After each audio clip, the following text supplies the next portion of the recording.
인간 본성의 비밀 해독에 네 번째 편에 오신 것을 환영합니다. 이 콘텐츠를 처음 접하신다면 이전 영상인 일부 인간 본성의 진실 해독, 역사에서 현대 사회까지 인간 본질을 탐구하다. 2부 인간 본성의 진실 해독, 인간의 선악 본질을 파헤치다. 3부 인간 본성의 진실 해독, 남녀 관계의 본질을 꿰뚫어 보다를 먼저 시청하시는 것이 좋습니다. 영상 링크는 댓글에 남겨두겠습니다. 이 내용은 주변 모든 사람의 본질을 꿰뚫어 보는데 도움이 될 수 있습니다.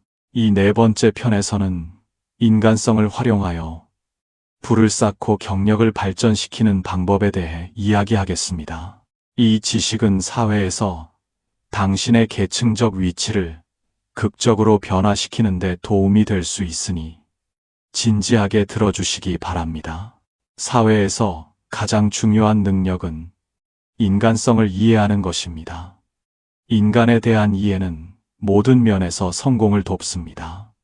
가장 쉽게 벌 수 있는 돈에는 두 가지 종류가 있습니다. 하나는 인간의 약점을 이용하여 돈을 버는 것이고, 다른 하나는 인간의 장점을 이용하여 돈을 버는 것입니다. 인간을 이해하는 사람은 돈을 이해할 것입니다. 인간의 나쁜 본성은 이익의 원천입니다. 고대인의 지혜가 여러분을 환영합니다. 사실 돈을 벌 기회는 결코 줄어들지 않았습니다. 단지 당신의 두뇌에 대한 요구 사항이 높아졌을 뿐입니다.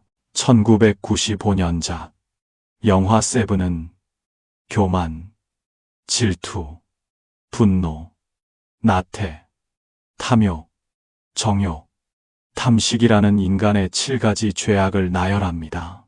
이것들은 인간의 타고난 성격이며 모든 종교에서 피해야 할 것으로 요구하는 것입니다. 그러나 비즈니스의 기본 논리는 종교의 논리와 정반대입니다. 비즈니스는 인간의 나쁜 본성을 이용하고 심지어 과장하여 비즈니스 신화를 만들어내는 것입니다. 친구 찾기 웹사이트는 당신의 정욕을 이용합니다. 금융산업은 당신의 탐욕을 이용합니다. 음식과 주류 산업은 당신의 탐식을 이용합니다. 온라인 쇼핑은 당신의 나태함을 이용합니다. 플렉스 모임은 당신의 교만을 이용합니다. 게임 산업은 당신의 질투와 분노를 이용합니다. 게임 속에서 현실 생활의 억압과 분노를 해소할 수 있게 해줍니다. 모든 리더, 사업가는 인간 본성을 활용하는 고수입니다. 인간의 나쁜 본성이 바로 이익의 원천입니다. 예를 들어, 당신이 아름다운 여성을 좋아한다면 당신의 휴대폰은 매번 아름다운 여성의 사진을 지나칠 것입니다. 당신이 노래를 좋아한다면 숨겨진 재능들의 공연을 보게 될 것입니다. 당신이 부자가 되고 싶다면 당신을 자극하는 경제 강연을 보게 될 것입니다. 당신의 본성은 모든 비즈니스 거장들 앞에서 숨길 곳 없이 드러납니다. 당신이 좋아하는 것을 그들은 더 많이 제공하고 당신의 모든 시간과 주의를 채우며 마침내 당신은 휴대폰이 당신이 좋아하는 것들로 가득 차 있다는 것을 깨닫게 됩니다. 당신이 타락하고 싶다면 그들은 당신이 결코 돌아올 수 없도록 타락하게 둘 것입니다. 당신이 발전하고 싶다면 그들은 당신이 항상 발전하도록 만들 것입니다. 이것은 강한 사람은 더 강해지고 약한 사람은 더 약해지게 만듭니다.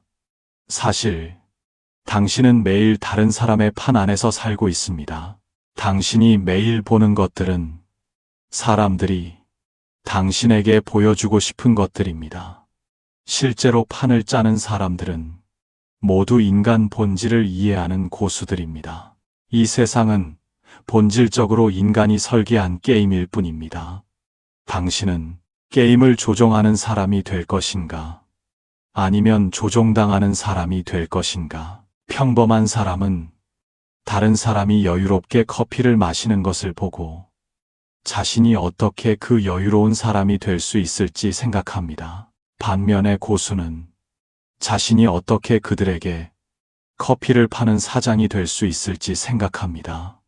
당신은 매일 어떤 종류의 사람을 연구합니까? 이것이 당신의 운명을 결정합니다. 솔직히 말해서 이 세상은 카지노에 비유할 수 있으며 여기에는 세 가지 종류의 사람만 있습니다. 판을 짜는 사람, 카지노를 여는 사람, 카지노의 주인, 테이블의 주인, 그리고 베팅하는 사람, 도박꾼.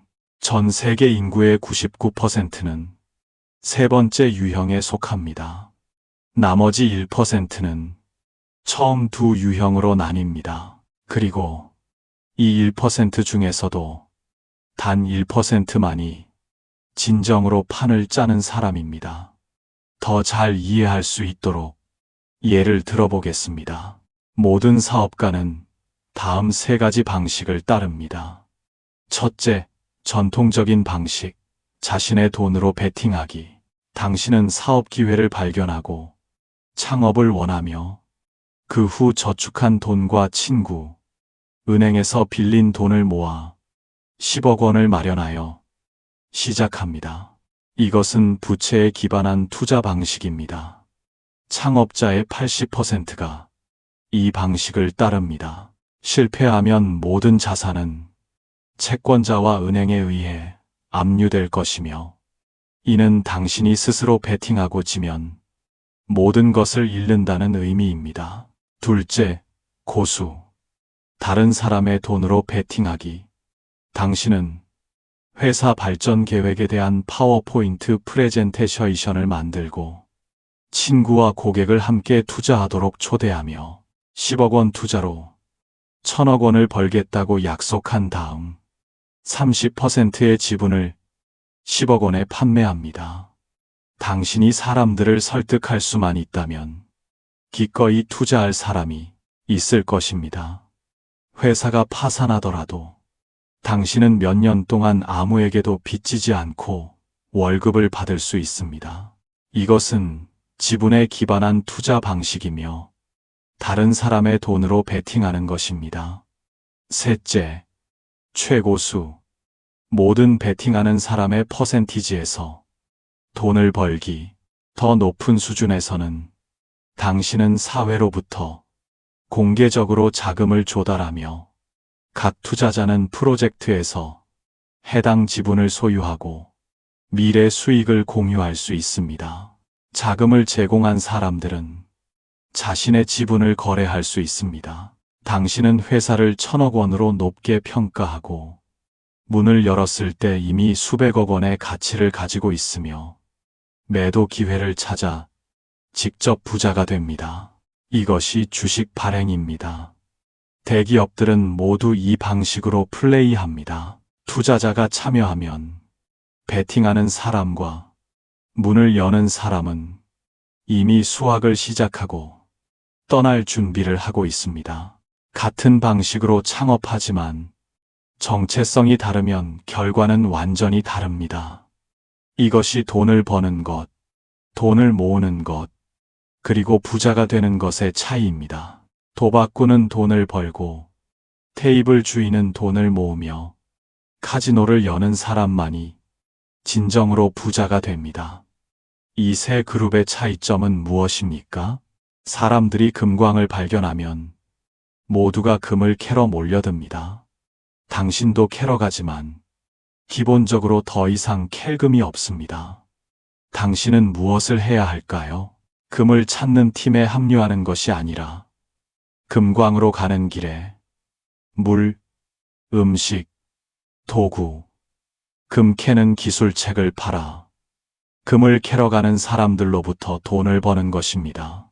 이 시대에 돈을 버는 것의 본질은 돈을 벌고 싶어 하는 사람들로부터 돈을 버는 것입니다. 유튜브가 크게 성장한 이유는 돈을 벌고 싶어 하는 사람들로부터 돈을 벌기 때문입니다. 노점 경제가 부상했을 때 가장 먼저 이익을 본 사람들은 노점상이 아니라 노점 수레를 제공하는 사람들이었습니다. 제 친구 중 한 명은 예전에 라이브 스트리밍으로 두각을 나타내지 못했습니다. 그 후 그는 직접 라이브 스트리밍 도구 세트를 만들어 라이브 스트리밍을 하는 사람들에게 팔았고 갑자기 잘 팔리기 시작했습니다. 에어비앤비는 아파트나 빌라를 소유하지 않지만 전 세계 모든 사람들이 여행 중 숙소를 찾기 위해 그들의 서비스를 이용합니다. 임대하는 사람들은 바쁘지만 돈을 많이 벌지 못하는 반면 에어비앤비는 부동산 하나 소유하지 않고도 휴대폰 애플리케이션 하나로 시장 가치가 수천억 달러에 달했습니다. 자신을 돌아보세요. 집세, 전기세, 수도세, 직원 월급 밤낮으로 바쁘고 힘들게 일하면서 당신은 1년에 얼마를 벌고 있습니까? 이것이 당신이 생각해 볼 가치가 있는 일입니까? 타오바오는 상품이 없고 쿠나는 호텔이 없으며 시트립은 비행기가 없지만 그들이 버는 돈은 상품, 호텔, 비행기를 가진 회사들보다 훨씬 많습니다. 왜 그럴까요? 답은 하나뿐입니다. 그들은 모두 카지노를 여는 사람들입니다. 그들은 딜러와 도박꾼으로부터 돈을 법니다. 딜러는 바로 레스토랑, 호텔, 항공사이며 도박꾼은 소비자입니다. 하홍사는 많은 카지노를 열었지만 그는 결코 도박을 하지 않았습니다. 왜냐하면 그는 부자가 되는 진정한 방법이 도박을 하는 것이 아니라 도박꾼으로부터 돈을 버는 방법을 찾는 것임을 잘 알고 있었기 때문입니다. 그러니 결코 도박을 하지 말고 카지노를 여는 사람이 되십시오. 체스 말이 되지 말고 체스를 두는 사람이 되십시오. 실제 예시. 이것을 이해하면 당신은 결코 돈이 부족하지 않을 것입니다. 당신이 반꾸온을 아주 잘 만들고 반꾸온 가게를 열어 돈을 벌고 싶다고 가정해 봅시다. 이때 당신은 한 가지 질문을 신중하게 생각해야 합니다. 그것은 반꾸온을 팔아서 돈을 버는 것인가? 아니면 반꾸온 가게를 팔아서 돈을 버는 것인가? 반꾸온 한 접시가 15영원이고 당신의 순이익이 5영원이라고 합시다. 1000억 원을 벌려면 몇 접시의 반꾸온을 팔아야 할까요? 2억만 접시의 반꾸온을 팔아야 하는데 이것은 평생 동안 거의 불가능한 일입니다. 하지만 당신이 반꾸온을 팔아서 돈을 버는 것이 아니라 반꾸온 가게를 팔아서 돈을 번다면 모든 것이 달라질 것입니다. 맥도날드처럼 반꾸온 가게를 여는 과정, 반꾸온 만드는 방법, 그리고 속재료 레시피를 표준화할 수 있습니다. 그런 다음 다른 사람들이 당신의 가게 프랜차이즈권을 구매하도록 소개 세미나를 개최합니다. 각 반꾸온 가게마다 프랜차이즈 비용 5영만 원을 받습니다. 200개 가게면 100억 원입니다. 200개 가게면 1000억 원입니다. 이것은 당신이 받는 교육비, 쌀가루, 고기속, 채소, 반꾸온 만드는 기계, 인테리어 비용을 포함하지 않은 금액입니다. 그 모든 과정에서 당신은 이익을 얻습니다. 왜 맥도날드, KFC가 전 세계의 체인점을 열 수 있는지 이해하셨습니까? 그들은 가게 안의 고객으로부터 돈을 버는 것이 아니라 프랜차이즈 가맹점주로부터 돈을 법니다. 당신은 교회에 반제품 공장 하나만 있으면 됩니다. 모든 종류의 반꾸온과 음식을 미리 만들어 각 가게에 배달합니다. 가게에서는 약간 데우기만 하면 바로 서빙할 수 있습니다. 이 과정은 너무 간단해서 아이도 3일간의 교육 후 할 수 있습니다. 요리사가 필요 없고 숙련된 사람에게 의존하지 않습니다. 이렇게 하면 규모를 확장할 수 있습니다. 이때 당신은 기획자이고 카지노를 여는 사람입니다. 프랜차이즈 가맹점주는 딜러이고 고객은 도박꾼입니다. 가게가 이익을 보든 손해를 보든 당신은 항상 안정적인 이익을 얻습니다. 당신은 고객으로부터 돈을 버는 것이 아니라 가게를 여는 사람으로부터 돈을 법니다. 중흥우엔 이 커피 체인을 생각해 볼 수 있습니다.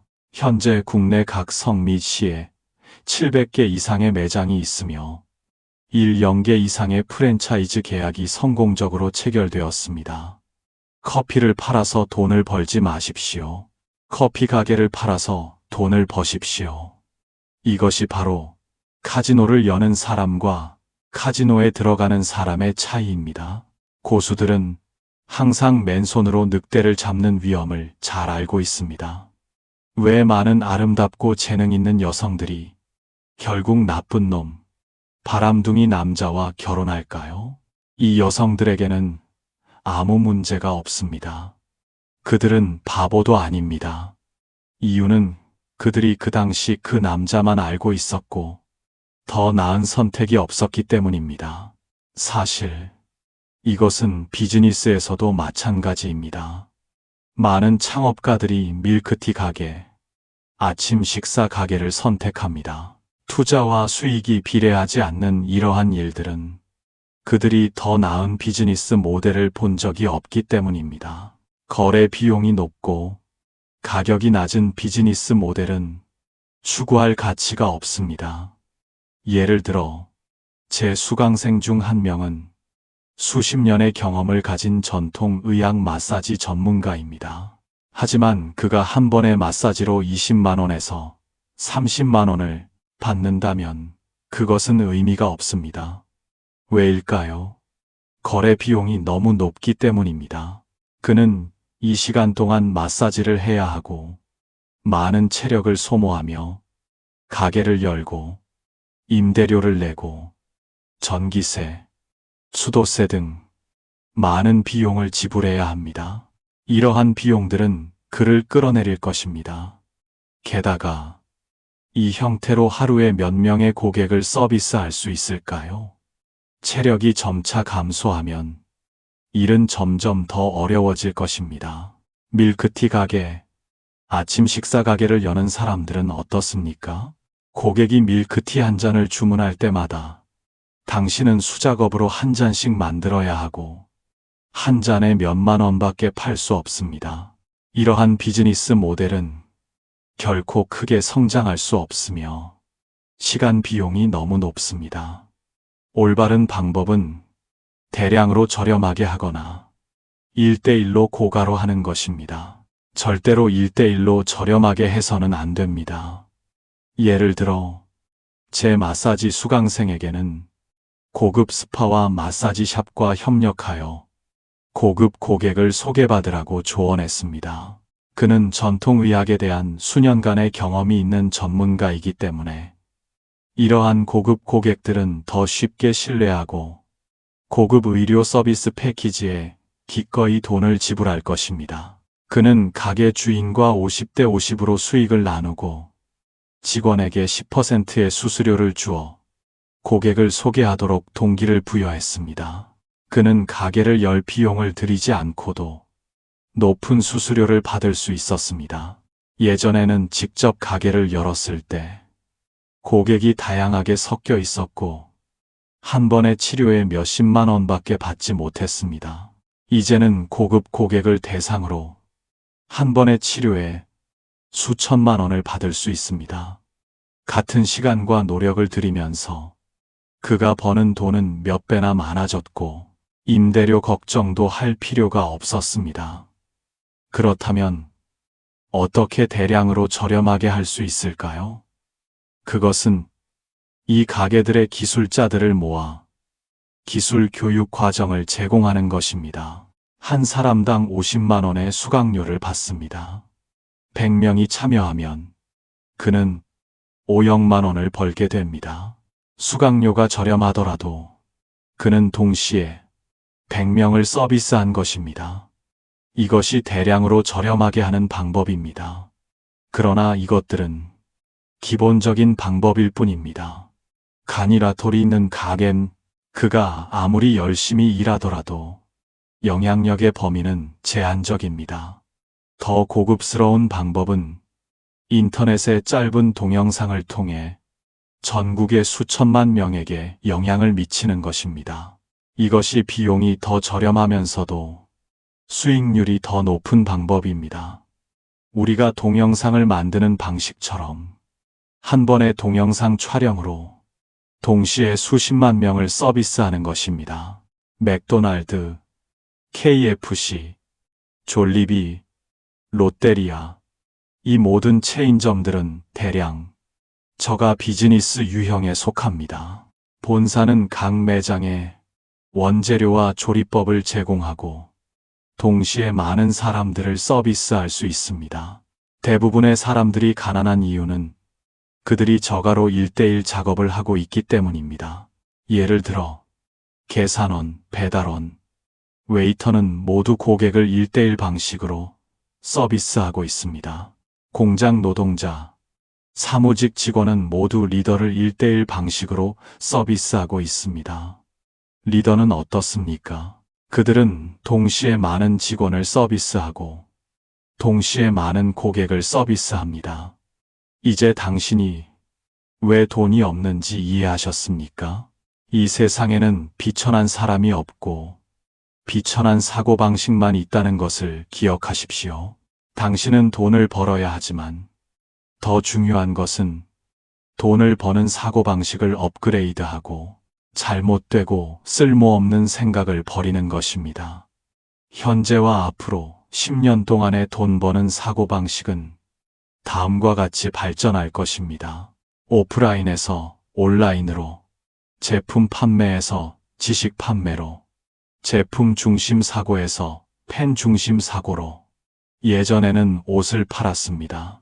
오늘날에는 인터넷에서 옷 입는 법을 가르칩니다. 예전에는 음식을 팔았습니다. 오늘날에는 온라인으로 요리를 가르칩니다. 모든 것이 크게 변하고 있고 당신은 도태되고 있습니다. 미래에는 당신을 아는 사람의 수가 당신이 버는 돈의 액수를 결정할 것입니다. 안타깝게도 많은 사람들이 수십 년을 살면서 자신의 삶을 비밀로 만듭니다. 오늘날 인터넷 시대에는 모든 사람이 저렴한 비용으로 수백, 심지어 수백만 명의 고객을 서비스할 기회가 있습니다. 한 사람이 동시에 수십만 명을 서비스할 수 있습니다. 이것은 새로운 개념입니다. 왜 인터넷 유명인의 수입이 높을까요? 왜냐하면 그들은 의자에 앉아 휴대폰을 열기만 하면 즉시 수백만 명을 서비스할 수 있기 때문입니다. 당신은 어떻습니까? 가게 하나를 열려면 인테리어 비용, 상품 구매 비용, 직원 고용 비용 등 많은 비용이 들지만 결국 손님이 없습니다. 왜냐하면 모든 사람들이 휴대폰 안에 있는 동안 당신은 여전히 거리에서 손님을 찾고 있기 때문입니다. 이 시대의 사람들이 비행기, 로켓을 사용하는 동안 당신이 여전히 낡은 트랙터를 운전한다면 어떻게 경쟁할 수 있겠습니까? 오늘 당신이나 당신의 제품이 어떤 인터넷 플랫폼에도 나타나지 않는다면 죄송하지만 3년 후 당신은 고대인이 되어 시대에 의해 도태될 것입니다. 이것은 위협이 아닙니다. 왜냐하면 젊은 세대가 성장하면 그들은 모든 것을 온라인으로 소비할 것이기 때문입니다. 당신이 고대인이 아니라면 무엇입시오? 틱톡, 페이스북, 쇼피, 라자다와 같은 플랫폼은 트래픽으로 돈을 버는 채널입니다. 최근에는 유튜브가 틱톡처럼 영상에 쇼피 장바구니를 통합했습니다. 알고 계셨습니까? 이것이 바로 현재와 앞으로 10년 동안의 모든 자산이 집중되는 곳입니다. 이러한 대규모 트래픽 플랫폼을 장워하지 못한다면 어떤 사업을 하든 당신의 미래는 실패로 이어질 것입니다. 모바일 인터넷의 추세는 멈추지 않고 계속될 것이며 되돌릴 수 없습니다. 그러나 사회가 어떻게 발전하든 어떤 것들은 결코 변하지 않습니다. 영적인 눈을 뜨고 모든 것의 본질을 보십시오. 어떤 모델을 보든 즉시 그 본질을 파악하고 뛰어난 사고방식을 배우십시오. 돈이 당신을 쫓아오게 하는 비결. 고객이 돈을 들고 쫓아오게 하는 것은 모든 사장님들이 바라는 바입니다. 그러나 현실에서는 대부분의 사람들이 매일 제품을 들고 고객을 쫓아다닙니다. 당신이 더 열정적으로 쫓아갈수록 고객은 더 빨리 도망갑니다. 결국 고객은 마치 악귀를 피하듯 당신을 직접 피합니다. 그리고 당신은 셰퍼드처럼 헉헉거리며 숨을 몰아쉬기 시작합니다. 그리고 불평을 시작합니다. 정말 사업하기 정말 어렵다. 그러니 당신이 연구해야 할 것은 왜 당신이 고객을 쫓아갈수록 고객이 더 빨리 도망가는지입니다. 이유는 매우 간단합니다. 아무도 설득당하고 싶어 하지 않습니다. 사람은 매료되고 싶어 합니다. 그래서 우리는 일부 기업들이 매우 잘 팔리는 것을 봅니다. 그들의 돈 버는 비결은 비키니를 입은 슈퍼모델이 당신에게 손을 흔드는 것과 같아서 당신이 저항할 수 없게 만듭니다. 비결은 저항할 수 없는 매력을 만드는 데 있습니다. 당신이 그들을 찾는 것이 아니라 고객이 스스로 당신을 찾아오게 만드십시오. 카지노를 여는 사람, 기획자가 되어 다른 사람들이 무시할 수 없는 가치를 창출하십시오. 그래야만 당신이 진정으로 게임을 주도하고 주목, 돈, 그리고 성공을 끌어들일 수 있습니다.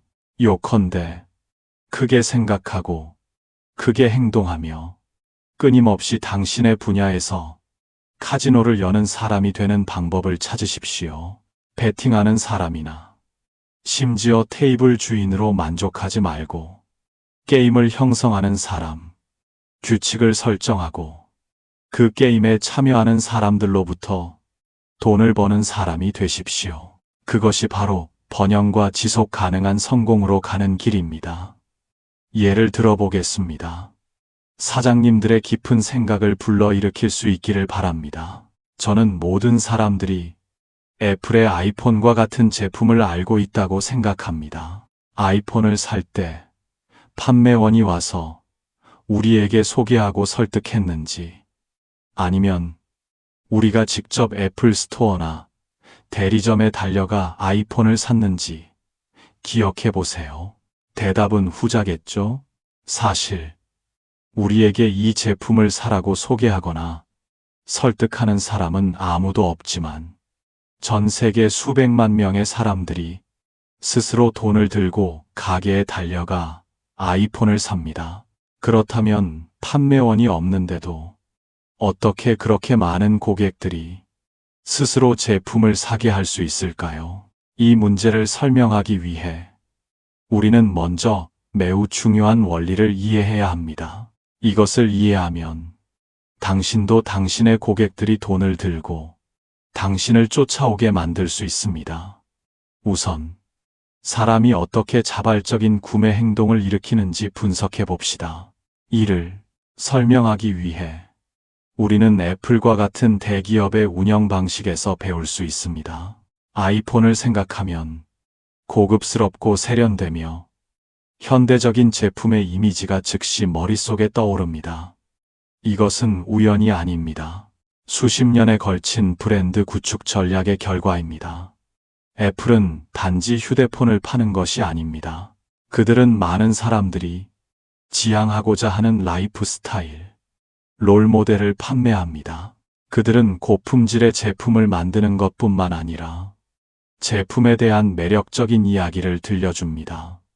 이를 통해 소비자의 마음속에 강력한 롤 모델을 구축합니다. 다음으로 애플은 항상 신제품에 대한 갈망을 만들어냅니다. 그들은 제품을 대량으로 출시하지 않고 전 세계의 주목을 끄는 화려한 이벤트와 함께 각 제품을 출시하는 방식을 선택합니다. 이것은 모든 사람이 도달하고 싶어 하는 천국을 만드는 것과 같습니다. 마지막으로 애플은 소비자가 그 천국에 도달할 수 있는 다리를 제공합니다. 그들은 훌륭한 고객 서비스를 제공하는 애플 스토어 시스템, 쇼핑을 지원하는 금융 프로그램, 그리고 서로 긴밀하게 연결된 제품 생태계를 만듭니다. 이 모든 요소들은 애플 제품을 소유하는 것을 더 쉽고 매력적으로 만듭니다. 애플이 어떻게 그렇게 성공했는지 봅시다. 첫 번째 단계. 그들은 고급스럽고 창의적인 브랜드의 롤모델을 구축했습니다. 두 번째 단계. 그들은 새로운 기술과 혁신적인 디자인을 소개함으로써 제품에 대한 갈망을 만들어냈습니다. 세 번째 단계. 그들은 고객이 제품을 쉽게 소유할 수 있는 방법을 제공했습니다.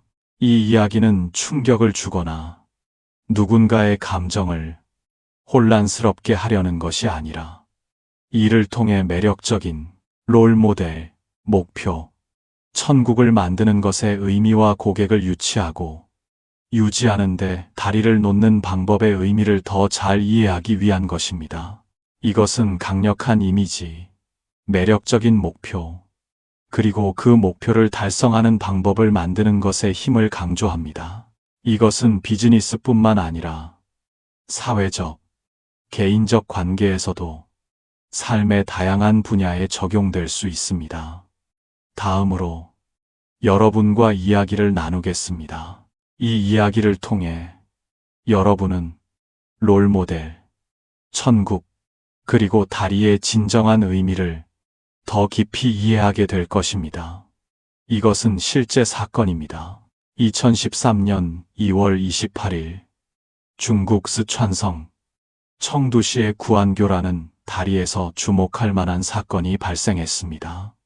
그날 오후 한 남자가 구안교를 건너고 있었는데 갑자기 한 여성이 어딘가에서 나타나 아마도 술에 취한 듯 남자를 땅에 넘어뜨리고 옷을 벗긴 후 강제로 성관계를 가졌습니다.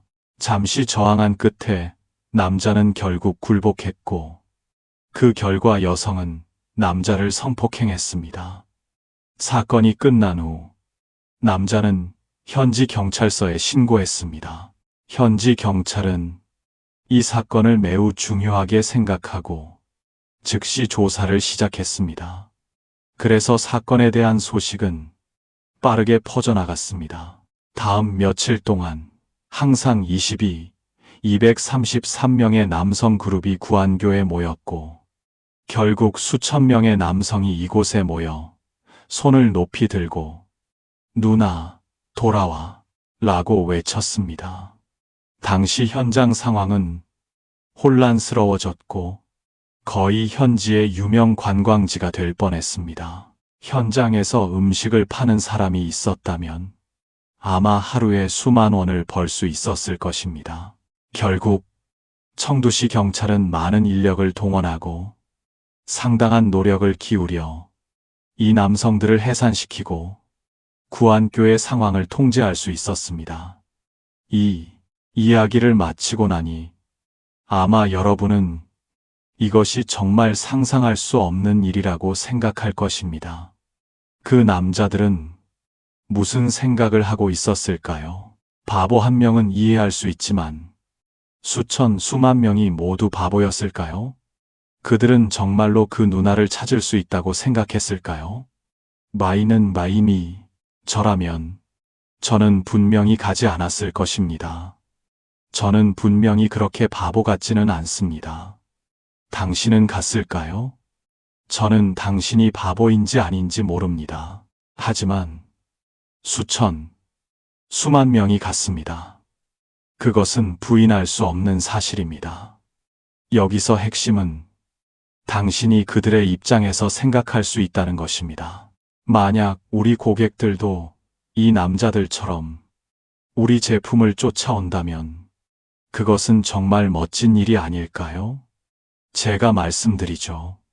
당신은 단지 인간 본성을 잘 이해하면 됩니다. 당신의 회사 마케팅 전략도 그런 결과를 얻을 수 있도록 보장합니다. 사실 처음에 구안교에 간 남자들은 자신들이 무엇을 하고 있는지 알았을 수도 있지만 나중에 온 사람들은 자신들이 무엇을 하고 있는지 전혀 몰랐습니다. 단지 모든 사람들이 가니까 그들도 따라갔을 뿐입니다. 사실 우리 고객들도 마찬가지입니다. 맨 앞에 줄을 선 고객들은 자신들이 무엇을 하고 있는지 압니다. 하지만 뒤에 있는 고객들은 앞 사람이 줄을 서는 것을 보고 자연스럽게 줄을 서게 됩니다. 대부분의 사람들은 실제로 왜 그 제품을 사는지 모릅니다. 그들 머릿속에는 단지 모든 사람들이 샀으니 나도 사야 한다는 생각만 있을 뿐입니다. 제가 조금 분석해 보겠습니다. 마케팅 관점에서 왜 이런 상황이 발생했을까요? 첫째, 그 남자는 여성에게 성폭행당했습니다. 이 일은 그를 모든 남성의 우상으로 만들었습니다. 여성에게 성폭행당하는 행복한 경험은 남성의 천국이 되었습니다. 하지만 구안교에 가야만 이 천국을 얻을 수 있습니다. 몰이 있던 구안교는 전체 사건의 다리가 되었습니다. 기업 마케팅을 할 때 우상, 천국, 그리고 다리가 없다면 고객은 돈을 들고 우리를 쫓아올 가능성이 없습니다. 돈의 본질을 명확히 이해하기 위한 4가지 핵심. 첫 번째는 가장 수익성이 높은 4가지 종류의 돈입니다. 1. 정보 비대칭에서 오는 돈. 나는 당신이 모르는 것을 알고 있다. 예전에는 쉽게 할 수 있는 사업 분야가 있었습니다. 이는 정보의 비대칭이 판매자와 구매자 사이의 불균형을 야기했기 때문입니다. 그래서 중개인 역할을 하는 상인 그룹이 나타나 그로부터 이익을 얻었습니다. 그러나 정보가 점점 투명해지면서 판매자와 사용자는 언제든지 정확하게 연결될 수 있습니다. 중간 단계는 빠르게 사라질 것입니다. 가격 차이로 이익을 얻는 시대도 끝날 것입니다. 2. 인식 비대칭에서 오는 돈. 나는 당신이 이해하지 못하는 것을 이해한다. 상업의 미래는 제품 정보의 비대칭에서 뇌 인식의 비대칭으로 전환될 것입니다. 어떤 돈벌이든 하위 계층을 죽이는 행위입니다. 인식이 높은 사람은 항상 인식이 낮은 사람으로부터 수확합니다. 그래서 당신은 다른 계층의 사람들이 완전히 다른, 심지어는 상반된 개념을 말하는 것을 보게 될 것입니다. 3. 실행력에서 오는 돈. 나는 알고 당신도 안다. 하지만 당신은 하지 않고 나는 한다. 4. 핵심 경쟁력에서 오는 돈. 당신은 이해하고 나도 이해한다. 하지만 나는 당신보다 더 잘한다. 나는 당신에게 가르쳐 주지만 당신은 여전히 따라할 수 없다. 두 번째는 다른 사람의 인간, 본성을 따르는 것입니다. 다른 사람의 마음을 정복하려면 그들의 욕망을 만족시켜야 합니다.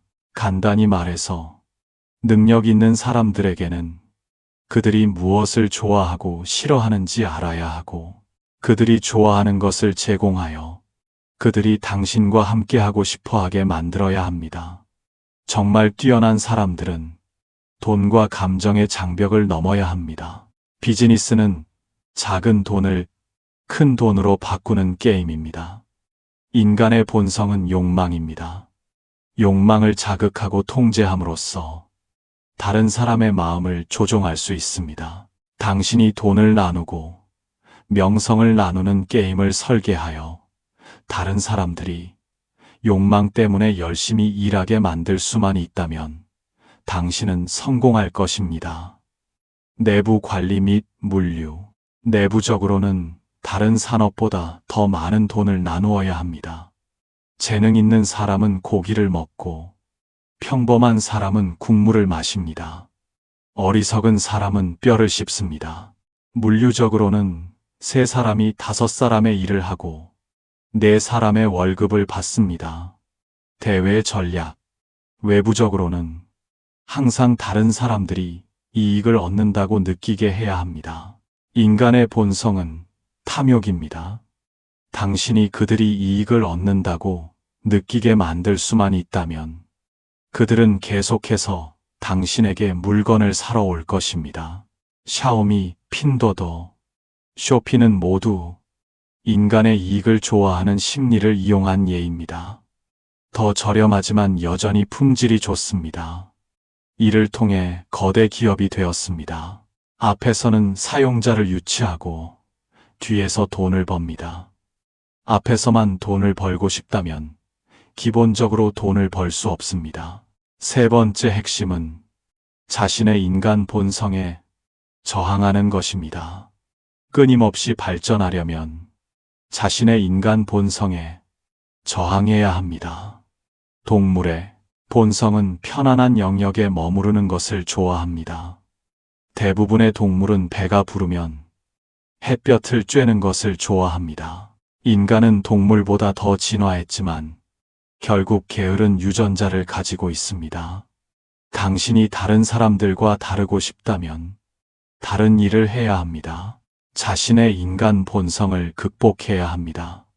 다른 사람은 TV를 보고 당신은 책을 읽습니다. 다른 사람은 게임을 하고 당신은 연구합니다. 다른 사람은 꿈을 꾸고 당신은 행동합니다. 다른 사람은 시간을 낭비하고 당신은 시간을 활용합니다. 긍어와 그신당과 다른 사람의 인간 본성을 따르고 자신의 인간 본성에 저항하면 당신은 대부분의 뛰어난 사람들을 능가할 것입니다. 네 번째 핵심은 문제가 돈과 동의어라는 것입니다. 가난한 사람들은 모두 돈을 원한다고 생각하지만 잘 생각해 보세요. 매일 돈을 갖고 싶다고 생각하는 사람은 누구일까요? 맞습니다. 거지입니다. 그래서 머릿속에 돈만 생각하는 사람은 가난한 사람이 될 것입니다. 돈은 당신이 다른 사람이 어떤 문제를 해결하는 데 도움을 주었을 때 자연스럽게 따라오는 보상일 뿐입니다. 그래서 당신에게 필요한 것은 돈이 아니라 당신이 누군가를 위해 어떤 문제를 해결할 수 있는가입니다.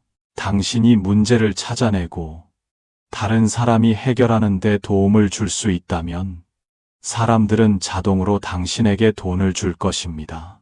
잭마는 아무도 사업에 어려움을 겪지 않도록 하는 방법을 찾아냈습니다. 스티브 잡스는 휴대폰을 사용하여 세상을 바꾸는 방법을 찾아냈습니다.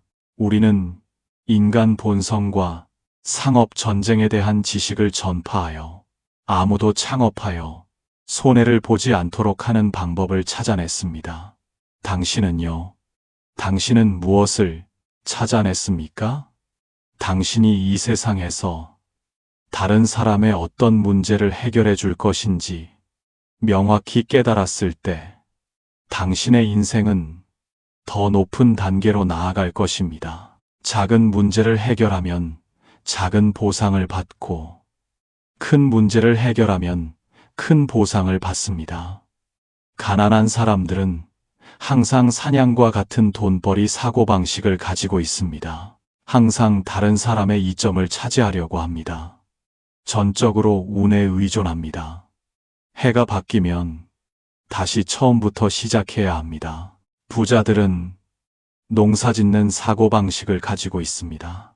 조금씩 씨앗을 심고 돌보고 가치를 창출하고 먼저 다른 사람에게 이익을 가져다 준 다음 자신도 장기적인 이익을 얻습니다. 기억하십시오. 돈을 버는 가장 큰 적은 항상 빨리 돈을 벌려고 생각하는 것입니다. 비용 없이 창업하는 비결. 저는 종종 많은 사람들이 너무 가난하다고 불평하는 것을 듣습니다. 저는 말합니다. 그럼 창업하세요. 그들은 말합니다. 돈이 없는데 어떻게 창업하나요? 사실 창업은 돈과 크게 관련이 없습니다. 예를 들어 당신은 어떤 금액을 투자하면 안정적으로 이익을 얻을 수 있다는 광고를 봅니다. 당신은 그런 좋은 기회가 당신에게 올 것이라고 생각하나요? 거대한 자본을 보유한 재벌들은 그런 돈벌이 기회를 놓칠까요? 자본의 본질은 이윤을 추구하는 것이며 재벌들의 후각은 일반인보다 훨씬 예민합니다. 당신이 약간의 돈이 있더라도 어떻게 그들과 비교할 수 있겠습니까? 돈만 있으면 이익을 얻을 수 있는 프로젝트는 결코 우리를 위한 것이 아닙니다. 돈을 창업 자본으로 사용하고 싶다면 당신의 주머니는 금융 재벌에 비해 사막의 모래알에 불과합니다. 프로젝트를 만났을 때 약간의 돈만 투자하면 안정적인 이익을 얻을 수 있습니다. 당신은 거의 그들에게 맛있는 음식일 뿐입니다. 기억하십시오. 창업은 창업이고 투자는 투자입니다. 창업은 사람에게서 돈을 버는 것이고 투자는 돈이 돈을 낳는 것입니다. 그것들은 두 가지 다른 이야기입니다. 사업을 잘하고 싶다면 국어라는 사람이 되지 마십시오. 국어라는 사람은 바로 이용당하는 사람입니다. 구체적인 프로젝트를 직접 소개하는 사람은 누구나 예외 없이 다른 사람을 이용하는 사람입니다. 출시되자마자 전국적으로 규모를 확장하는 프로젝트들은 최상층은 많은 돈을 벌지만 서민들은 수년간 힘들게 모은 저축금을 잃습니다. 사고의 인식은 한 계층이 다른 계층을 파괴하는 것입니다. 잭마는 한때 말했습니다. 창업은 스스로 걸어가야 한다. 당신이 누군가 당신에게 이익을 줄 것이라고 믿는다면 당신은 성공하지 못할 것이다. 많은 사람들이 큰 흐름을 따라 돈을 줍기를 꿈꿉니다. 하지만 시장이 안정되면, 진정한 힘이 없다면 당신은 분명히 희생양이 될 것입니다. 사고와 사업의 차이. 어떤 사람들은 말합니다. 세상은 이렇게 넓고 사람은 이렇게 많은데 나 혼자뿐인가? 그 생각은 틀리지 않습니다. 틀린 것은 모든 사람이 그렇게 생각한다는 것입니다. 지난 2년 동안 우리나라 시장의 돈은 머리 없는 파리 같았습니다. 냄새나는 곳이 있으면 우리는 달려들 것입니다. 그런 다음 돈은 폭발하고 머리 없는 파리들은 계속해서 다음 목표를 찾을 것입니다. 종종 사람들은 말합니다. 월급쟁이 일을 잘하지 못하면 창업은 말도 꺼내지 마라. 그 말을 절대 믿지 마십시오. 그렇게 말하는 사람은 분명히 창업해 본 적이 없지만 깊이 있는 척하는 사람입니다. 월급쟁이와 창업은 완전히 다른 두 가지 사고방식입니다. 하나는 왕의 사고방식이고 다른 하나는 백성의 사고방식입니다. 뛰어난 월급쟁이들은 종종 창업하기 어렵습니다. 뛰어난 창업가들은 사냥개의 일을 잘할 수 없습니다. 사장은 사장이고 직원은 직원입니다. 이 두 가지 직업은 본질적으로 완전히 다르며 결코 변할 수 없습니다. 창업가의 유형 한 가지는 자원을 통합하는 유형입니다. 이 사람들은 돈도 기술도 제품도 없습니다. 그들은 다른 사람들과 협력하고 판을 짜고 그 사이에서 이익을 얻습니다. 프로젝트가 실패하면 그들은 다른 프로젝트를 계속합니다. 어차피 돈을 들이지 않았으니까요. 흔히 맨손으로 백랑을 잡는다고 합니다. 둘째, 투자 유형.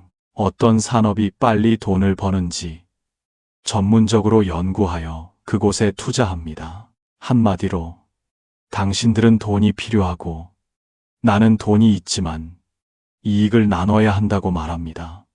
셋째, 지분 참여자. 이 사람들은 자신의 일이 있고 다른 사람들로부터 높은 평가를 받아 파트너로 초대됩니다. 그들은 종종 특정 분야의 전문 기술을 가지고 있으며 실제로는 월급쟁이와 크게 다르지 않고 단지 조금 더 고급스러울 뿐입니다. 넷째, 피 흘리는 사람. 다른 사람들이 창업하여 자동차를 사는 것을 보고 그들도 효과적인 방법 없이 뛰어듭니다. 대부분 계속해서 실패하고 창업에 대한 명확한 인식이 없으며 단지 열정에 의존합니다. 성공 가능성을 배제할 수는 없지만 확률은 매우 낮습니다. 다섯째, 유행을 따르는 사람. 이 사람들은 맹목적이고 트렌드를 쫓으며 누가 어떤 사업을 하든 그들도 바짝 따라야 합니다. 그들은 레드, 오션이 있는 곳으로 가고 뜨거운 산업을 선택합니다. 창업의 본질은 경쟁을 피하고 다른 사람을 따라가면서도 자신이 달개 머리라고 생각하는 것입니다. 비전이 있지만 실제로는 포탄 퍼더릴 뿐입니다. 여섯째, 전문적으로 이용당하는 사람. 이 사람들 대부분은 신입이고 핵심 전문 기술이 없고 방법론이 없으며 시간과 노력을 들이고 싶어 하지 않고 위험을 감수하고 싶어 하지 않습니다. 그들은 빨리 부자가 되기를 꿈꾸고 이용당하기 쉽고 돈, 힘, 관계를 사기당합니다. 그들은 자신이 창업하고 있다고 생각하지만 실제로는 단지 이용당하고 있을 뿐입니다. 자신이 낚싯바늘이라고 생각하지만 실제로는 단지 물고기일 뿐입니다. 그들은 자신이 창업하고 있다고 생각하지만 사고와 인식이 창업의 열쇠입니다. 대중의 창업 성공률은 낮습니다. 주된 이유는 두 가지입니다. 첫째, 비즈니스에 대한 인식 시스템이 부족합니다. 예를 들어, 당신은 새 차를 샀지만 운전하는 법을 배우지 않았습니다. 더 무서운 것은 내일 당신이 그 차를 운전해야 한다는 것입니다. 자율주행 여행을 희망한다면 당신은 미쳤다고 생각하지 않습니까? 그런 방식으로는 사고로 인한 차량 손상 및 인명 피해율이 자연스럽게 매우 높을 것입니다. 둘째, 필요한 검사가 부족합니다. 예를 들어 54장의 카드덱에서 검은 조커를 뽑고 싶다면 당신은 더 여러 번 뽑으려고 노력할 것입니다. 어떤 사람은 첫 번째 장에서 뽑고 다른 사람은 마지막 장까지 뽑아야 합니다. 하지만 횟수만 충분하다면 당신은 조만간 원하는 것을 얻게 될 것입니다. 이것이 창업에 너무 많은 돈을 투자해서는 안 되는 이유입니다. 자원을 유지하고 안 되면 철수하고 다른 일로 전환하십시오. 절대로 한 번에 버티지 마십시오. 그렇지 않으면 실패했을 때 다시 일어설 수 없을 것입니다. 현재 창업은 저비용으로 시행착오를 겪는 것입니다. 횟수는 충분해야 하고 판을 빨리 바꿔야 합니다. 전통적인 산업, 한 번에 도박하는 방식은 하지 마십시오. 비즈니스 논리는 오래전에 바뀌었으니 이 점들을 기억하십시오. 첫째, 창업할 때 우리는 자본을 투자할 필요가 없습니다. 우리는 지혜, 과학, 소리, 비디오, 아이디어를 팔 수 있습니다. 둘째, 라자다. 쇼핑에서 장사하는 것은 더 이상 쉽지 않습니다. 많은 사람들이 대중의 기술에 대한 지식 부족을 이용하여 해외에서 상품을 주문하고 결제하는 것을 돕고도 여전히 돈을 벌 수 있습니다. 셋째, 틱톡, 페이스북 그룹, 잘로에서 많은 사람들이 유혹하는 법, 요가 가르치는 법, 체중 감량하는 법 등 다양한 개인 과학을 판매합니다. 넷째, 시골에 사는 제 친구 중 한 명은 위챗에서 차단된 등록 코드를 스캔하는데 전문적인 컴퓨터 몇 대를 배치하여 연간 4억 원 이상을 벌고 있습니다. 다섯째, 유튜브, 틱톡 베타, 페이스북에서 영화 리뷰어라고 불리는 많은 사람들이 도우인 웨이보 또는 해외 소셜 미디어 사이트에서 동영상을 다운로드하여 번역 도구를 사용하여 다시 번역하고 국내 소셜 미디어에 게시합니다. 월 수입은 수억 원에 달할 것으로 추정됩니다. 여섯째, 일부 용감한 청년들은 초자연적 사건을 전문적으로 찾아 생중계하며 엄청난 팬을 보유하고 있습니다. 한편의 프로그램은 직장에 다니는 것보다 훨씬 높은 수입을 가져다 줍니다. 일곱째, 패션 콘텐츠 제작자들은 예쁘게 차려입은 소녀의 동영상을 찾아 다운로드하거나 옷 입는 방법에 대한 동영상을 직접 촬영하여 제휴 링크를 첨부하고도 많은 돈을 벌고 있습니다. 이처럼 인터넷에서 돈을 버는 예는 무수히 많습니다. 당신이 돈을 벌지 못하는 것이 아니라 돈 버는 사고방식이 없는 것입니다. 매일 당신에게 돈을 투자하여 부자가 되라고 외치는 사람들은 모두 사기꾼입니다. 실제로 돈을 버는 일들은 종종 조용히 돈을 버는 것입니다. 내부자는 아무도 말하고 싶어 하지 않습니다. 그리고 외부인은 믿지도 않습니다.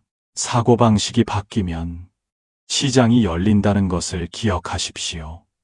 당신이 모든 것을 안다고 절대 생각하지 마십시오.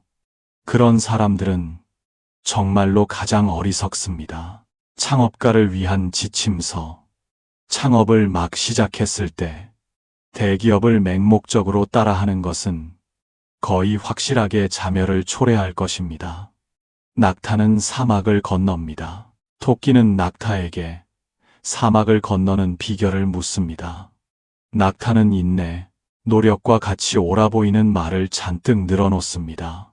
다 듣고 난 후 토끼는 자신감에 가득 차 떠납니다. 다음 날 사람들은 사막에 누워있는 토끼의 시체를 발견합니다. 낙타가 토끼에게 한 말은 모두 옳았습니다. 하지만 낙타는 토끼에게 자신이 물과 음식을 저장할 수 있는 혹이 있다는 것을 말해주지 않았습니다. 생존을 위한 창업 단계. 가장 강력한 경쟁자 몇 명을 찾으십시오. 비밀 요원으로 위장하여 그들의 제품, 서비스, 비즈니스 모델을 연구하십시오. 결합하고 교배하십시오. 고급 사무실을 임대하지 마십시오. 직원도 고용하지 마십시오. 단지 몇 명의 공동 창업자와 함께 싸우십시오. 이렇게 하면 비용이 경쟁자보다 낮아질 것입니다. 더 저렴하게 팔 수 있습니다. 첫 단계에서는 친척과 지인에게서 돈을 벌고 첫 번째 돈을 벌어 제품, 서비스, 마케팅을 업그레이드하고 시장을 더 확장하십시오. 처음부터 너무 많이 투자하면 실패 확률이 매우 높습니다. 이 세상은 정글의 법칙과 같습니다. 동물은 이빨과 발톱으로 사냥합니다. 인간은 사고로 통제합니다. 한 계층의 사람이 다른 계층을 조종할 수 있는 이유는 그들이 다른 사람이 모르는 비밀을 알고 있기 때문입니다. 그 뒤에 숨겨진 비밀, 그 뒤에 숨겨진 비밀은 바로 인간 본성을 조종하는 기술입니다. 다음으로 사장님들께 매우 가치 있는 무기를 제공하겠습니다. 그것은 리더의 5가지 권모술수입니다. 이것을 파악하면 주변 사람들이 당신의 말을 따르게 할 수 있습니다. 본능 통제 시스템 설계. 인간의 본성에는 밝은 면도 있지만 어두운 면도 있습니다. 아주 옳은 말이 있습니다. 배신하지 않는 것은 단지 배신의 대가가 충분히 크지 않기 때문이다. 이익이 어느 정도 커지면 인간 본성의 어두운 면이 자극될 것입니다. 결코 인간 본성을 믿지 마십시오.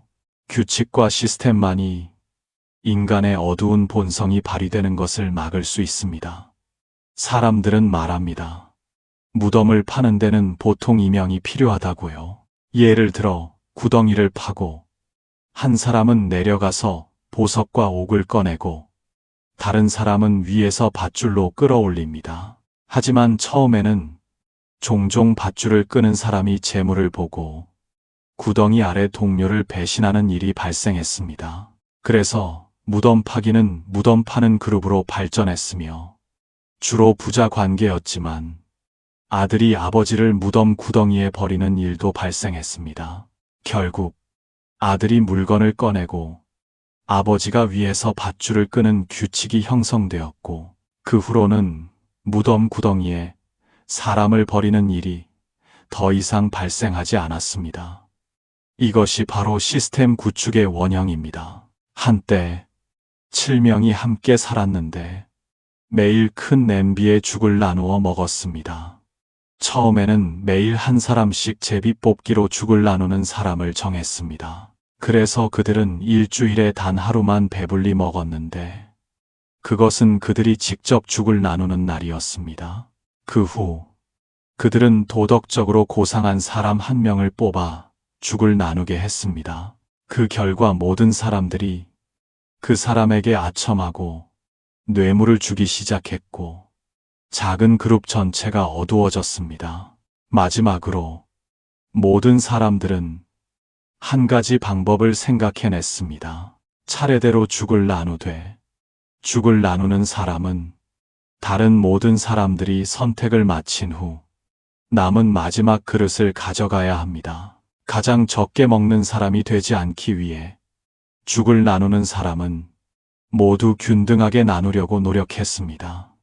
모든 사람들은 즐겁고 화목했으며 삶은 점점 더 좋아졌습니다. 정의척했습니다. 같은 7명이지만 다른 규칙은 다른 스타일을 만들어냅니다. 이것은 인간 본성을 이해하는 데서 비롯됩니다. 모든 시스템은 인간의 사악한 본성을 인정하는 것에서 출발해야 합니다. 그래서 훌륭한 리더는 분명히 인간 본성을 깊이 이해하는 사람입니다. 우리는 특히 예의를 중시하고 팀워크가 매우 좋은 사람들을 많이 봅니다. 그들이 태어날 때부터 높은 품성을 가지고 있다고 절대 믿지 마십시오. 또한 모든 것이 교육의 공이라고 생각하지 마십시오. 독일인에게는 좋은 습관이 있습니다. 앞서가는 사람이 뒤따라오는 사람을 위해 문을 잡아주는 것을 좋아합니다. 어떤 사람들은 독일인이 태어날 때부터 높은 품성을 가지고 있다고 말합니다. 사실 그것은 그렇지 않습니다. 진정한 이유는 독일 연방공화국이 설립된 후 정부가 일련의 규칙을 제정했기 때문입니다. 예를 들어 독일에는 문을 닫을 때 부주의로 다른 사람을 다치게 하면 무조건 배상해야 하고 그 사람의 치료를 도와야 한다는 법이 있습니다. 이러한 규정들은 모두 매우 구체적이고 실행 가능성이 매우 높습니다. 또한 교통법규 준수, 줄서기 등 시간이 지남에 따라 좋은 행동들이 습관이 되고 사회는 더 문명화되었습니다.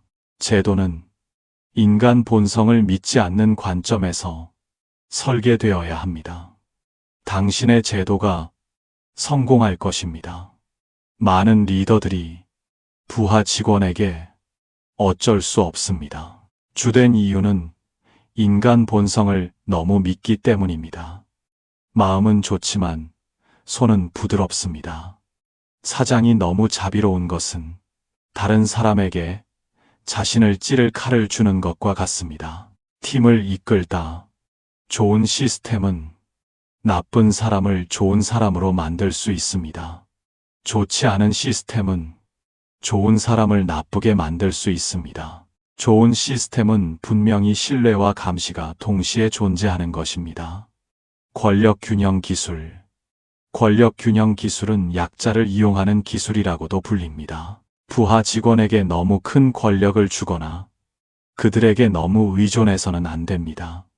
이것은 자신의 권력을 감소시킬 것입니다. 회사의 전략적 필요에 의해 한 사람을 승진시켰더라도 권력 균형을 위해 다른 사람을 조속히 승진시켜야 합니다.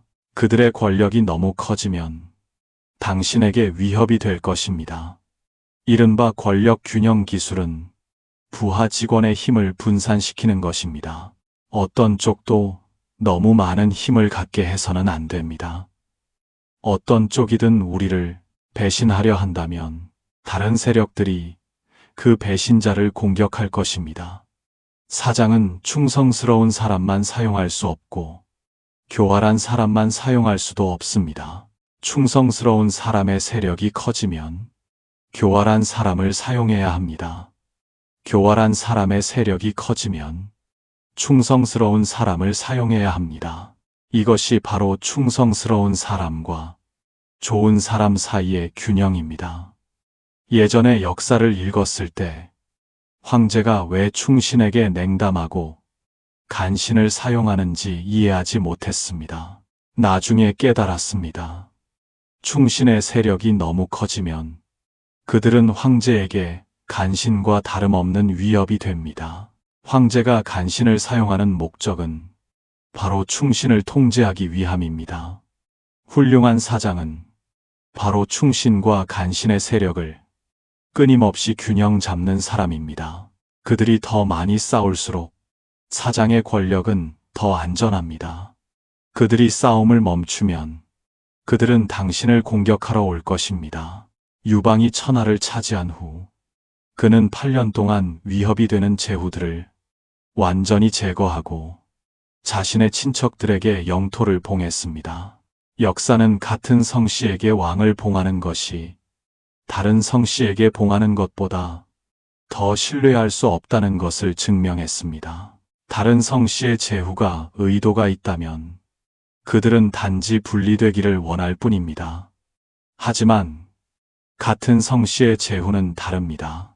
그들이 다른 의도가 있다면 그것은 왕위를 빼앗으려는 것입니다. 그의 정치적 지혜로 유방은 이것을 깨닫지 못할 수 없었습니다. 그들이 다른 의도가 있다면 유방은 개국 공신들을 모두 죽이지 않았고 왕으로 봉해지지 않은 사람들은 대부분 남겨졌습니다. 한편으로는 북쪽에 여전히 흉노가 있었기 때문에 싸울 사람을 남겨둘 필요가 있었고 다른 한편으로는 이 중요한 신하들을 유씨 제후가들과 균형을 맞추는데 사용할 수 있었습니다. 유씨 제후가들도 이 중요한 신하들과 균형을 이룰 수 있었습니다. 유방은 양쪽 세력을 넘어서 중앙에서 통제할 수 있었습니다. 유방이 죽자 유씨 제후가들은 과연 소동을 일으키기 시작했습니다. 남겨진 중요한 신하들은 즉시 효과를 발휘했습니다. 매우 빠르게 반란을 진압했습니다. 우리는 전국을 다니며 교육을 하고 많은 사장님들이 종종 한쪽에 특별히 큰 세력, 교활한 사람들에게 매일 위협받는 것을 발견합니다. 만약 사장님이 균형 기술을 잘 사용한다면 팀 관리는 쉬운 일입니다. 권력의 안전 사장님에게 손에 쥔 권력은 생명입니다. 어떤 결정을 내리든 항상 권력의 안전을 최우선으로 생각해야 합니다. 우리는 권력을 가진 이사들을 경계해야 하며 예방 기준을 마련해야 합니다. 이 이사들이 능력이 있는지, 신뢰할 수 있는지, 좋은 사람인지 보는 것이 아닙니다. 평가 기준은 그들이 반란을 일으킬 가능성이 있는지 보는 것입니다. 일단 이사가 그런 가능성이 있다면 이유를 찾아 그들을 제거해야 합니다. 반란을 일으키고 싶은 사람은 반란을 일으키고 싶은 마음이 있어서가 아니라 반란을 일으킬 능력이 있기 때문에 그런 마음을 갖게 되는 것입니다. 왜 청나라의 강희제는 오배와 오삼계를 제거해야 했을까요? 당시 오배와 오삼계는 강희제를 다소 무시했지만 그들은 결코 반란을 일으킬 마음을 감히 품지 않았습니다. 왜냐하면 고대에는 황제가 되는 능력이 최우선이 아니었고 당신의 정통성 황제의 후손이라는 것이 가장 중요했기 때문입니다. 당신이 황실의 혈통이기만 하면 비록 당신이 아직 7, 8세의 어린 아이일지라도 모든 사람들이 당신을 지지할 것입니다. 황제가 되고 싶은데 출신이 불분명하다면 모든 세력들이 당신을 반역자로 간주하고 공격할 것입니다. 따라서 오배와 오삼계는 쉽게 반란을 일으키지 못했습니다. 강희제가 그들을 제거한 이유는 단 하나였습니다. 그것은 그들이 이미 반란을 일으킬 능력이 있었기 때문에 비록 물고기가 죽고 그물이 찢어지더라도 그들을 제거해야 했습니다. 그런 사람들을 상대하려면 권력에 대해 매우 영리해야 합니다. 자신의 권력을 직접 사용해서는 안 되고 어둠 속에서 몇 가지 속임수를 통해 그들을 순조롭게 제거할 수 있어야 합니다. 만약 당신이 일반적인 절차에 따라 그들을 제거하려고 한다면 당신은 그들에게 준비할 충분한 시간을 줄 것입니다. 반란을 일으킬 능력이 있는 사람은 파괴력도 크고 당신이 그들을 안전하게 제거하기도 전에 그들이 당신을 놀라게 할 가능성이 있습니다. 우선 그들을 고립시켜야 합니다. 마치 따뜻한 물에 개구리를 삶는 것처럼 그들을 주요 위치에서 옮기고 그들의 권력을 줄여 주변 사람들의 지지를 잃게 해야 합니다. 그런 다음 그들에게 임무 함정을 만들어 결국 그들이 저항할 능력이 없도록 만들어야 합니다. 이런 방식으로 권력이 크지만 복종하지 않는 이사들을 제거하는 것이 더 효과적일 것입니다. 만약 당신이 모든 것을 너무 투명하게 하고 원칙에 따라 한다면 좋은 결과는 없을 것입니다. 서한 시대에 제후들의 권력은 매우 강력해졌고 한 경제 황제의 권력은 위협받았습니다. 그때 소조라는 사람이 직접 한 경제에게 제후들의 권력을 줄이고 제후국을 없애라고 조언했습니다. 이 제안은 칠국질환을 일으켰고 거의 한 경제가 왕위를 잃을 뻔했습니다. 한 경제는 소조를 죽여 칠국에게 제후들의 권력을 줄이는 것이 자신의 뜻이 아니라 소조의 잘못된 의견임을 증명하는 것 외에는 방법이 없었습니다. 소조, 정말 불쌍하게도 그는 방패막이가 되었습니다. 비슷한 상황에 직면했을 때 한 경제의 아들인 한 무제는 직접 추운령이라는 매우 영리한 전략을 적용했습니다. 추운령은 무슨 뜻일까요? 칠국의 제후들은 이미 한 나라의 왕처럼 되었고 그들의 권력은 너무 커서 한 무제를 공격하기 위해 전국가적인 힘을 동원하기가 매우 쉬웠습니다. 한 무제는 제후들의 권력을 분산시키는 계책을 생각해냈습니다. 그는 제후들의 친척들을 관리로 임명했습니다. 제후의 형은 시장이 되고 동생은 군수가 되며 조카는 읍장이 되고 외삼촌은 면장이 되었습니다. 제후의 권력이 분산되고 친척들이 모두 관리가 되었을 때 그들은 분명히 자신의 이익을 생각하게 될 것이고 모든 일에 제후의 말을 듣지는 않을 것입니다. 그들은 이해득실을 따져야 합니다. 이렇게 되면 제후들이 이 사람들을 동원하여 한 무제를 공격하기가 매우 어려워지겠죠? 이것은 한 무제의 훌륭한 전략입니다. 이름은 추운이지만 실제로는 제후들의 권력을 줄이는 것입니다. 3. 가장 강력한 세뇌의 기술. 기업은 왕국과 같고 사장은 기업의 왕이며 고위 관리자는 관료이고 직원은 평민입니다. 그래서 사장의 사람을 다스리는 기술은 제왕술이라고도 불릴 수 있습니다. 우선 우리는 한 가지 개념을 명확히 해야 합니다. 황제와 평민이 배우는 것은 완전히 반대입니다. 마찬가지로 사장과 직원이 배우는 것도 반대여야 합니다. 여러분이 사람을 다스리는 기술을 잘 배우고 싶다면 두 가지 원칙을 지켜야 합니다. 첫째, 이전에 옳다고 생각했던 생각들을 부정해야 합니다. 둘째, 이전에 틀렸다고 생각했던 생각들을 받아들이기 시작해야 합니다. 예전에는 진선미와 관련된 생각들을 배웠습니다. 그것은 직원의 생각입니다. 하지만 오늘 당신은 사장의 계략과 수법을 배우기 시작합니다. 큰 사업을 성공시키려면 직원과 고객을 사랑해야 합니다. 넓은 마음을 가져야 합니다. 하지만 그것만으로는 충분하지 않습니다. 왜냐하면 많은 사장님들이 행동 방식에서 진선미를 추구하다가 직원들에게 당했기 때문입니다. 우리는 팀을 통제하기 위해 몇 가지 강력한 수법이 필요합니다. 목적은 우리와 직원의 공동의 꿈을 실현하는 것입니다. 그래서 훌륭한 사장은 자비로운 마음과 강력한 수법을 모두 가져야 합니다. 직원을 어떻게 세뇌할까요? 세뇌의 첫 번째 핵심은 직원의 가치관을 바꾸는 것입니다.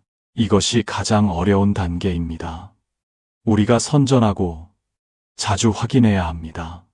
왜냐하면 한 사람의 삶에 대한 관념, 가치관은 매우 일찍 형성되기 때문에 한 사람의 가치관을 바꾸는 것은 그 사람의 뇌를 우리가 원하는 종류로 바꾸는 것과 같습니다. 직원의 가치관을 어떻게 바꿀까요? 삼자경에 이런 구절이 있습니다. 논어 반권으로 천하를 다스린다. 이 말은 송나라 재상조보가 한 말입니다.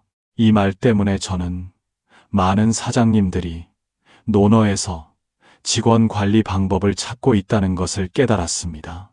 우리는 전국을 다니며 교육을 하고 많은 사장님들이 논어를 열심히 읽는 것을 봅니다. 그들은 논어를 잘 이해하면 직원을 관리할 수 있다고 생각하는데 제 입가에는 비웃음이 번집니다. 논어 반권으로 천하를 다스린다. 이 말은 틀리지 않았지만 그 책은 당신이 직원을 관리하기 위해 읽는 책이 아닙니다. 논어는 공자가 황제가 백성을 세뇌하는데 도움을 주기 위해 쓴 책입니다.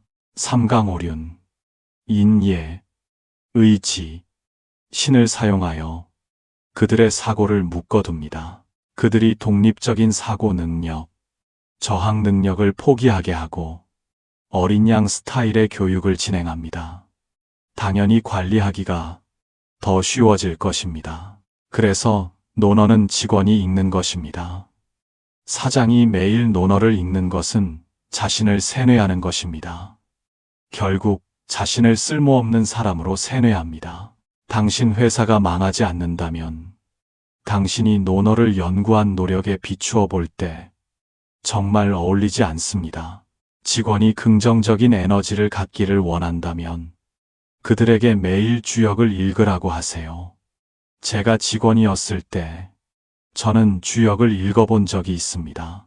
하루에 한 번 읽으면 기분이 매우 좋습니다. 그들이 열심히 노력하기를 원한다면 그들에게 영감을 주는 영화나 글 또는 성공한 장애인의 이야기를 보여줄 수 있습니다. 물론 매일 그들이 볼 책과 영화를 찾아야 한다면 분명히 매우 불편할 것입니다. 그래서 당신은 그들을 세뇌하는 데 도움이 되는 모든 생각들을 기업 문화로 결합해야 합니다. 그렇게 하면 세뇌하기가 더 편리해질 것입니다. 요컨대 당신이 직원이 어떤 사람이 되기를 원한다면 그들에게 매일 그 생각들을 읽으라고 하면 됩니다. 모든 사람들은 한 가지 중요한 점을 기억해야 합니다. 직원이 스스로 읽게 해야지. 매일 당신이 책을 들고 그들에게 강의해서는 안 됩니다. 그러면 소용이 없을 것입니다. 어릴 때 선생님이 우리를 어떻게 가르쳤는지 기억해 보세요. 그는 칠판에 돼지라는 글자를 썼고 그런 다음 우리에게 반복해서 읽으라고 했습니다. 저녁에 수업이 끝나고는 집에 가서 10번씩 쓰라고 요구했습니다. 몇 년이 지나도 누군가 이 글자를 쓰면 우리는 모두 흔들림 없이 돼지라고 읽을 것입니다. 한 사람의 가치관을 바꾸는 것은 그들이 같은 생각을 반복하게 하는 것입니다. 참고로 당신 회사의 비즈니스 모델이 수익성이 없고 당신이 직원에게 돈을 나누어 주고 싶지 않다면 당신의 세뇌 기술은 결코 성공하지 못할 것입니다. 그래서 직원을 이용하려고 생각하지 마십시오. 만약 당신의 직원 세뇌 목적이 그들을 속이는 것이라면 당신의 기업은 반드시 망할 것입니다. 직원을 세뇌하는 것은 팀의 전투력을 더 강하게 하고 기업이 사장과 직원의 공동 부자 꿈을 더 잘 실현하도록 돕기 위함입니다. 세뇌의 두 번째 중요한 측면은 환경을 바꾸는 것입니다. 둥지를 틀어야 봉황을 부를 수 있다는 말을 들어본 적이 있습니까? 인간의 기본적인 욕구는 두 가지뿐입니다. 하나는 정신적 행복이고 다른 하나는 육체적 편안함입니다. 많은 사장님들을 교육하면서 우리는 잘 운영되는 기업들이 한 가지 공통점을 가지고 있다는 것을 알게 되었습니다. 회사 직원의 수입을 업계 평균보다 높게 만들기 위해 노력하는 것 외에도 이 사장님들은 직원의 생활 복지에 매우 신경을 씁니다. 그들에게 맛있는 음식을 먹게 하고 좋은 곳에 살게 하며 심지어 일상 생활용품까지 미리 사둡니다. 모든 사람들은 하이디라오에 익숙할 것입니다. 사장, 장용은 중국 기업에서 직원들에게 최고의 복지를 제공했습니다. 심지어 하이디라오 직원은 사장인 당신보다 더 맛있게 먹고 더 좋은 곳에 살 수 있습니다. 많은 사람들은 그것이 장용이 직원들에게 잘해주기 때문이라고 생각합니다. 하지만 사실은 그렇지 않습니다. 그는 하이디라오 직원에게 최고의 생활 복지를 제공하는 목적이 그들의 몸이 그 편안한 환경에 익숙해지도록 하기 위함입니다. 일단 그 환경을 떠나면 그들은 견딜 수 없을 것입니다. 그래서 당신은 왜 하이디라오의 직원이 거의 다른 곳으로 스카우트 될 수 없는지 이해할 수 있습니다. 우리 모두는 사람이 가난해서 부로 가는 것은 꽤 쉽게 적응하지만 부에서 가난으로 내려가는 것은 적응할 수 없다는 것을 압니다. 이런 말이 있습니다. 한 사람을 망치고 싶다면 그들을 항상 안전지대에 두어라. 충분히 오래 있으면 그들은 기본적으로 그 편안한 영역을 떠날 수 없을 것이다. 인간 심리를 정복하는 기술. 옛날에 인간의 심리를 통제하는 매우 강력한 기술이 있었는데 그것을 섭심술이라고 불렀습니다. 예를 들어 친구 집에 갔을 때 친구가 뭐 마실래? 라고 물으면 대부분의 사람들은 괜찮아라고 대답할 것입니다. 하지만 친구가 이렇게 말한다면 커피랑 녹차가 있는데 어떤 거 마실래? 이때 조사에 따르면 대부분의 사람들은 커피나 녹차를 선택할 것입니다. 처음에는 마시고 싶지 않았지만 왜 두 번째 질문 방식은 당신이 무의식적으로 한 가지를 선택하여 마시게 만들었을까요? 이것이 섭심술의 핵심입니다. 다른 사람이 당신의 틀에 따르게 한 다음 당신의 목적을 달성하는 것입니다. 인간의 잠재의식은 종종 기계적인 반응을 보입니다. 예를 들어 당신이 길을 걷고 있을 때 갑자기 누군가 사진 좀 찍어주세요. 감사합니다. 라고 말합니다. 대부분의 경우 당신은 왜 자신이 그렇게 하는지 모른 채 카메라를 들게 될 것입니다. 거의 아무도 사진 좀 찍어주세요. 라는 요청을 거절하지 않습니다. 일부 남성들이 여성을 쫓을 때도 마찬가지입니다. 만약 상대방에게 내 여자친구가 되어줄 수 있니? 라고 물으면 거절당할 확률이 매우 높습니다. 하지만 묻지 않고 기회를 만든다면, 예를 들어 노래방에서 노래를 부르거나 영화를 볼 때 갑자기 상대방의 손을 잡고 놓지 않는다면 성공 확률은 보통 매우 높습니다. 왜냐하면 그때 상대방은 기계적인 반응에 빠지기 때문입니다. 한 거리에 두 개의 국수 가게가 있습니다. 손님이 A 식당에 와서 주문하면 종업원이 묻습니다. 계란 추가하시겠습니까? 많은 손님들이 아니요라고 말합니다. 손님이 B 식당에 와서 주문하면 종업원이 묻습니다. 이 국수에 계란을 1개 추가하시겠습니까? 아니면 2개 추가하시겠습니까? 대부분의 손님들은 1개만 주세요 라고 대답합니다. 2명의 판매원이 같은 제품을 판매합니다. 고객이 제품이 너무 비싸요 라고 말하면 판매원 A는 비싸지 않아요. 우리 제품은 품질이 아주 좋기 때문에 비싼 거예요. 라고 말합니다. 결과는 고객이 떠나는 것입니다. 하지만 고객이 B 판매원에게 제품이 너무 비싸요.